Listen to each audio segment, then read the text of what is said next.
elle m'a sorti de son sac 2 bâtons. Je ne savais pas ce que c'était 2 crochets. Et elle m'a dit, moi madame, je sais faire le raffia.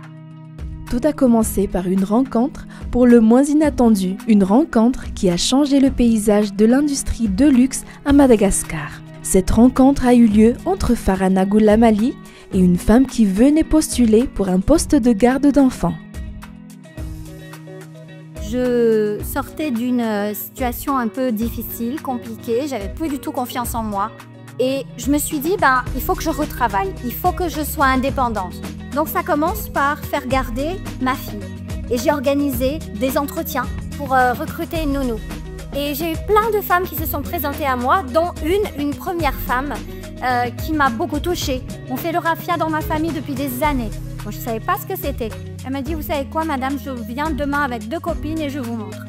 Et le lendemain, elle est arrivée avec du raffia à crocheter avec 2 copines. Et ça a été mes 3 premières femmes artisans des ateliers Feel Good. Voilà comment toute l'histoire a commencé. Elle a commencé à crocheter. Et moi, j'avais un dîner que je donnais la semaine d'après avec les membres du corps diplomatique. Je suis une passionnée de l'art de la table. Et donc, on a fait des sets de table. C'était ça nos premiers articles en crochet. C'était des sets de table qu'on a utilisés pour ce dîner et que tout le monde a trouvé magnifique. Tous les ambassadeurs ont dit « Oh, mais c'est magnifique, qu'est-ce que c'est ?» Et là, j'ai eu l'idée, j'ai dit « voilà mon premier job. On va commencer à commercialiser ces sets de table et voilà comment sont nés les ateliers filles. » Depuis, les choses ont bien changé pour Farhana Goulamali. Après 10 ans d'existence, les ateliers Feel Good comptent actuellement plus de 1200 artisans. L'entreprise doit répondre aux exigences des plus grandes marques internationales en alliant tradition et modernité, savoir-faire et innovation, éthique et excellence. Et c'est loin d'être une mince affaire. Écoutez, je pense qu'être un entrepreneur, c'est toujours compliqué parce qu'on fait face à des challenges tous les jours. Tous les jours, il y a des imprévus, il y a des solutions à trouver, il y a des problèmes, donc il faut avoir un mental d'acier. Et puis, il faut avancer, même si on ne sait pas forcément, on ne sait pas toujours, on n'a pas toujours la science infuse. L'essentiel, c'est d'avancer. Si on se trompe, on ajuste, mais de prendre des décisions, d'avancer avec confiance, avec espoir, avec optimisme, parce que c'est pas toujours facile. Mais voilà. Souvent, on me dit « mais comment tu es à la tête d'une grande entreprise, comment tu fais tous les jours, tu es toujours... et puis tu as des grands clients, et puis tu as autant d'emplois. » C'est pas ça en fait, c'est le fait d'avancer petit à petit, de ne se comparer à personne parce qu'on se compare avec soi-même seulement, juste le chemin qu'on a parcouru et de dire d'où on part, où on est arrivé et on essaye toujours de faire au mieux par rapport à hier, par rapport à avant-hier, etc. Chaque jour apporte un nouveau challenge pour Farhana Goulamali. Et bien qu'elle doive relever quotidiennement ses défis en tant que chef d'entreprise, elle se nourrit de sa passion pour les surmonter, mais surtout afin d'aider les artisanes de ses ateliers.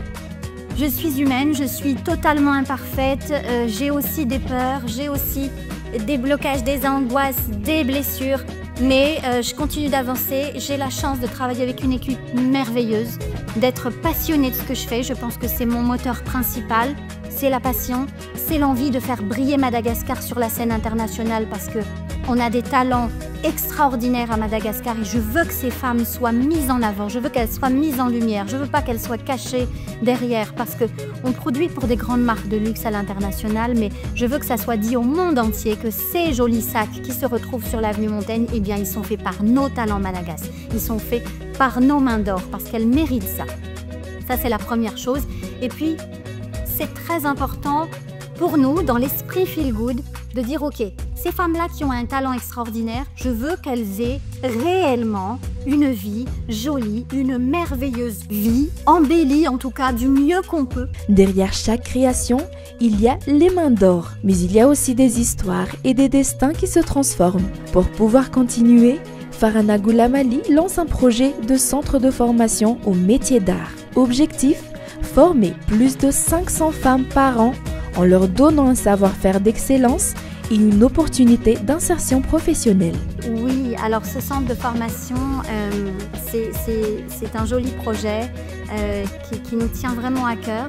On a envie qu'il voit le jour au plus vite, je dirais fin 2025, parce que là on en est à concevoir les plans d'architecture. Ce sera un bâtiment de 500 mètres carrés sur une surface de 1500 mètres carrés dédié aux femmes. Ce sera un sanctuaire pour les femmes, pour l'apprentissage, la formation. On veut que les femmes qui rentrent dans ce programme, à la fin, elles aient un emploi assuré et pas n'importe quel emploi. On veut former les femmes avec les meilleurs formateurs européens, d'ailleurs, d'ici, mais vraiment les meilleurs, pour que quand elles sortent d'ici, elles ne savent pas faire uniquement du crochet de raffia ou de la couture, mais elles feront de la haute couture, elles feront de la broderie fine, elles seront capables vraiment de répondre aux exigences des marques de luxe et donc de trouver un emploi à un salaire bien plus important. Et ça ne sera pas que du savoir-faire artisanal, ça peut être de la pâtisserie, ça peut être de la coiffure. Le but, c'est l'autonomisation des femmes. Parce que quand une femme a le choix, quand elle a des revenus, quand elle est indépendante financièrement, eh bien à ce moment-là, elle a le choix de sa vie, de dire, de penser, de faire ce qu'elle veut et elle a cette liberté, cette indépendance économique qui permet de lutter contre la violence faite aux femmes.